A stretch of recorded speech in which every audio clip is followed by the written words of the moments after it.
Hey guys, this is Garrett McLaughlin. We're here again on Mobility Monday. I'm with Seth, and what we're going to do is talk about the ankle today. So ankle dorsiflexion, or pulling the toes up towards the body this way, is an important motion from the lower extremity that is often limited in a lot of people.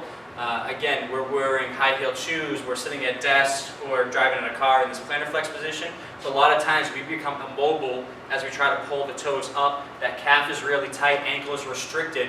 So when we come to normal motions like jumping and landing, squats, or just that normal gait and running cycle, again, being limited in the ankle often causes problems elsewhere. So what we're going to do first is show you a basic test for ankle dorsiflexion. So what Seth's going to do is to get up close to the wall, and he's going to bring the toe of his front foot about 4 inches from the wall, trying to keep the foot flat on the ground, heel down and arch stable the entire time.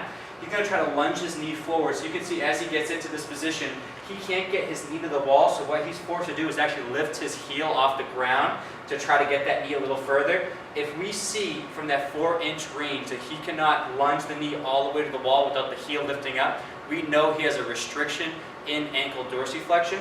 So the first thing what we want to do is approach this from a flexibility standpoint. So he can start with the foam roller and roll through the calf. Again, biggest thing I recommend with foam rolling through the calf is to break the muscle down into thirds. Work on the inner third, work on the middle third, work on the outer third, and go nice, slow, and controlled through entire muscle. So all the way behind the knee, right down to the Achilles and the heel itself, making sure you're hitting the entire muscle and not missing anything. If he notices that any spots in particular are pretty uncomfortable, what I want him to do is to slow down and to really focus on that area. He can also go with the ankle and go through this plantar flexion, dorsiflexion motion and kind of flex and extend the ankle to help loosen up any specific spots. So again, really focusing on those tight areas that feel like they're tender and restricted. Again, once we do that, we're going to jump up to the wall here.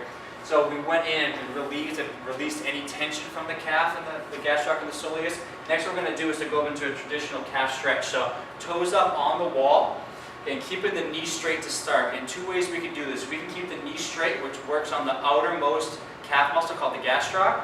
So we're going to hold this for about 30 to 60 seconds. From there, what we're going to do is bend the knee. So he's going to try to drive the knee to the wall, allowing the knee to bend, keeping that foot in the same position. This is working on the soleus, which is one of the calf muscles that is slightly deeper inside the outermost gastroc.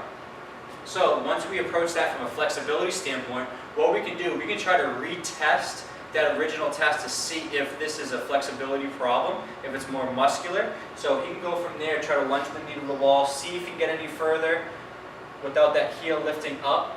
If we notice that that has made a big difference, what we first try to do is work on that. Work on the foam rolling, work on the stretching, see how far we can get to drive that knee to the wall without the heel lifting up. If we notice we really didn't make much of an improvement and the ankle itself feels like it's the part or the joint that's restricting range of motion, we can go over here. We can use a strength band. Again, pretty strong, a lot of tension on the strength band.